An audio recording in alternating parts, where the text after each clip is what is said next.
Merlot. I can't even do it. It's supposed to be Adele. It's not working. It is Adele. All right, she's an author and a singer. But today we're going to learn more about this red wine with none other than certified sommelier Adam Knoerzer. I'm so excited to be joining you because red is my love language. Oh. It is. No and idea. I had no idea you were such an elusive chanteuse. I know. Thank you. Just like Mariah. Yeah. Yeah, we're learning about Merlot today because let's be honest, we've gone from a Merlot yes to a Merlot no in the minds of a lot of wine consumers. Yeah. And I want to change that around. And I want to know why, because I also feel that way personally. That's happened with my dad, who I consider my in-house sommelier.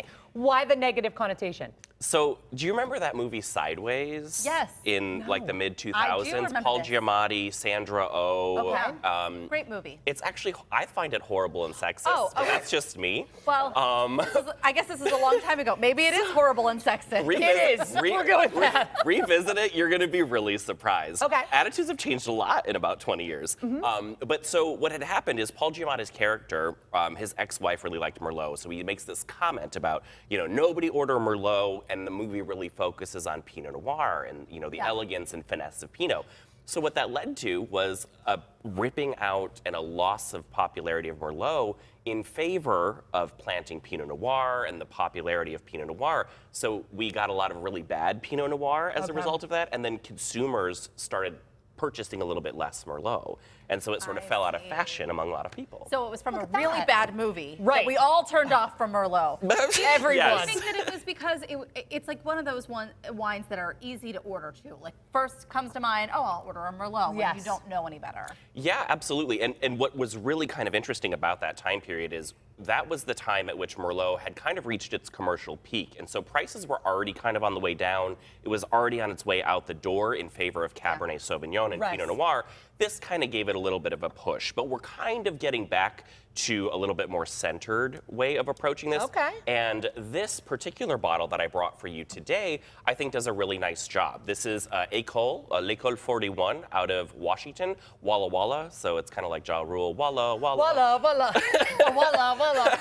I like how you throw in French references and then some Jason. Yeah, a little bit. Every once in a while. Listen, we got to be Renaissance men in today's world. But so this comes from the Walla Walla region of Washington. So people think Washington State, they think rain, they think that kind of like cool Pacific climate. Right. But in this eastern part of Washington, we're really in a semi-arid desert kind of region. And so Merlot, which is historically a French Bordeaux grape, does a perfectly great job in these sort of alluvial soils that come from this area of Washington. It needs a lot of sun, it needs a lot of warmth, but it doesn't need as much as Cabernet Sauvignon. And when you give this a look, you can see it's starting to get a little bit tawny in the glass almost. It's changing color. It's a 2018. So it's had some time in the glass and in the bottle, and so it gets a little bit less kind of purpley and ruby and starts to turn a little bit more brown in nature. And if you smell and taste, it's plum, dried cherries, velvety, leathery. It's plush and soft. Yeah. Oh, I love it. Very good. What are we pairing with this? Steak. Oh, yes, I want a good piece of red meat. Don't you, you take one sip and I just want it rare. Send it out. But it doesn't even have to be that formal. Like, this could be a great burger wine in the summer, and it wouldn't be too bad to pop this in the fridge for maybe 20, 30 minutes before you're ready to serve it.